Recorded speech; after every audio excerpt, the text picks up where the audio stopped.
What's up guys, Houndish here, and today I wanted to jump in and take a look at a few of the faction weapons currently dropping in Destiny 2. So as far as I know, there are only 4 faction weapons. I'm talking about FWC, New Monarchy, and Dead Orbit, of course. There are only 4 currently dropping in the game. I don't know whether this is intentional or whether these aren't supposed to be dropping yet, because of course the factions haven't actually returned in Destiny 2 just yet. But the primary source for getting these weapons are from Cade's stash kind of chests that are hidden on a weekly basis in the Flashpoint location. So you need to pick up the treasure maps from Cade, go and hunt down the chests, and you have a chance to get these weapons as well as exotics, some emblems, blues, and a bunch of other stuff. But at the moment, these weapons are relatively rare. Before I go any further, I've got to say a huge thanks to my friends Catalyst and Savage on Xbox for letting me jump in and try these weapons out. I unfortunately have not been lucky and got any of them dropped yet, so I really appreciate you guys letting me try these weapons. So the first one I wanted to take a look at is the auto rifle from FWC.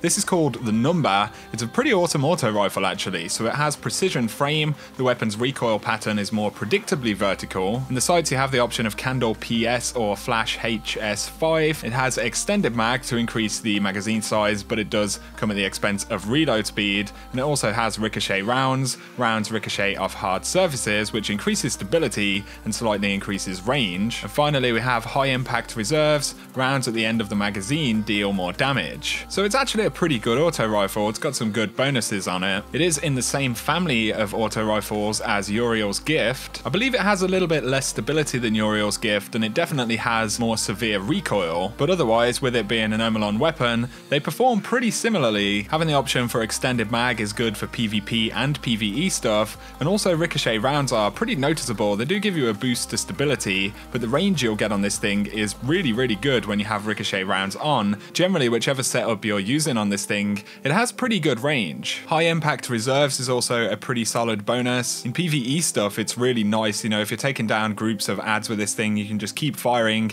as you lower the magazine. It will deal more damage, and the same in PvP as well. If you're kind of dealing with multiple targets in particular, it's really nice. So all around, perks wise, it's really solid. I'd say that Uriel's handles better in the Crucible. The recoil pattern is less severe than this thing, and also it does have very good stability, but the Number actually strikes me as being a bit better in PvE stuff because of high impact reserves in particular. And it's safe to say that the Number is one of the best, possibly the best faction weapon currently available. But up next I wanted to take a look at Dire Promise. This is the hand cannon from Dead Orbit. So it's a lightweight frame weapon, superb handling, move faster with the weapon when equipped. It has fast draw, steady hand, and true sight HCS in the sights. Steady rounds, the magazine is optimized for recoil control, which increases stability at the expense of range. It also has appended mag. The weapon's magazine is built for higher capacity, which increases the magazine size. And then triple tap, rapidly landing precision hits will return 1 round to the magazine from reserves. So it's got some solid bonus options. Generally in PvE stuff, triple tap is pretty nice. Whether you're taking down multiple adds or just firing rounds into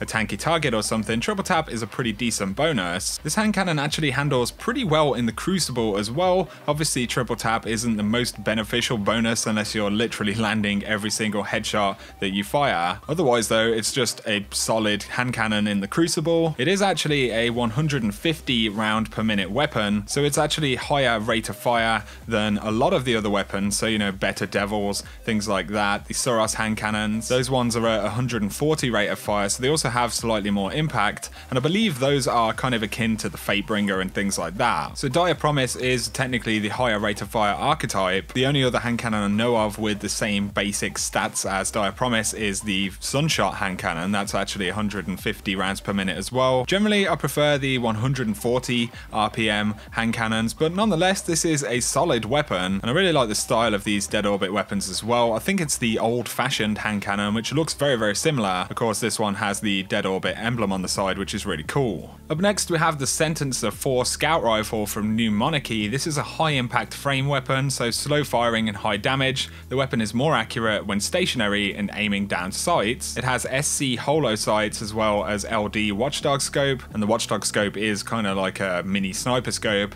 We've got armor piercing rounds. Rounds cause extra damage to combatant shields and over-penetrate targets. Extended mag, the weapon has a greatly increased magazine size but reloads much slower. And finally, auto-loading holster.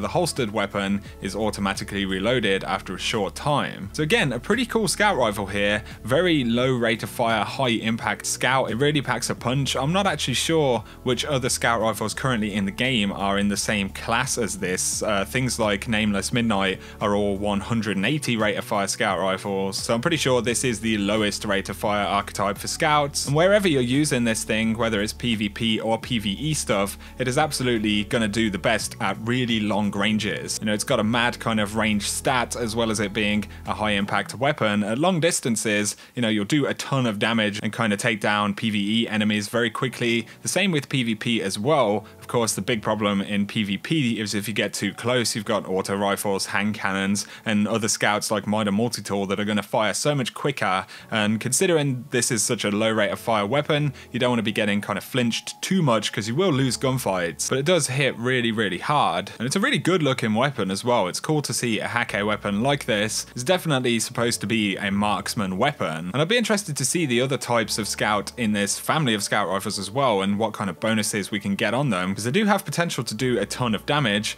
I just feel like they really need the right bonuses for the job. They are kind of situational weapons, you know? Either way, it's a really, really cool scout rifle. The last weapon I want to take a look at is the 3 Graves pulse rifle. This one comes from Dead Orbit, so it's a high impact frame weapon, slow firing and high damage, just like the scout rifle we just looked at. We've got the Model 6 loop, as well as the Mark 15 lens, and then extended mag, flared magwell optimized for fast reloading, which increases stability and reload speed at the same time. And then we have Outlaw, precision kills, decrease reload time. Before I say anything else, this scout rifle just looks awesome. I really love the look of this weapon. I've always been a huge Dead Orbit fan as well. However, outside of that, this is a super low rate of fire pulse rifle, 320 RPM. Obviously, it has fairly good impact, pretty good range on this thing as well. This is, you know, a marksman pulse rifle if there ever was one. But right now, I don't really feel like these things have that much of a place in the game, to be honest. In PvP, they just don't feel that good. If you're at long range, you may as well have a scout rifle. You'll lose a ton of gunfights using this thing in PvP. If you are really into the low rate of fire kind of patrolling pulse rifles, I guess is really what I call them,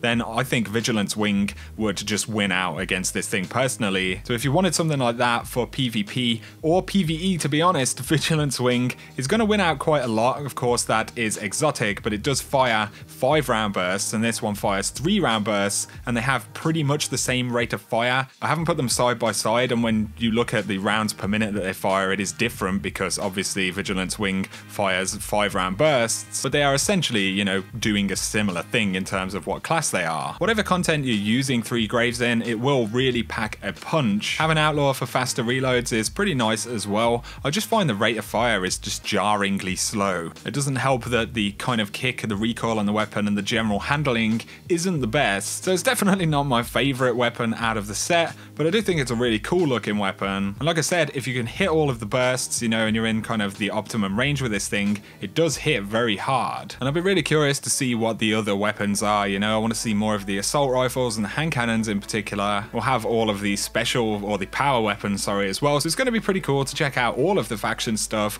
once they're in the game. For now though, I just wanted to take a look at some of the weapons we can access at the moment, in case you guys wanted to check them out. So I hope you have enjoyed the video as always, guys. If you have, a like and comment below is very much appreciated. If you want to save 10% on Control Freak products, including the new Destiny 2 edition stuff or anything else in the store, then use code Houndish and follow the link in the description. You'll save yourself a few bucks. But if you are new to this channel, feel free to hit subscribe if you want to keep up to date with Destiny 2 content going forward. For now though, I appreciate you watching, and I hope you have an awesome day.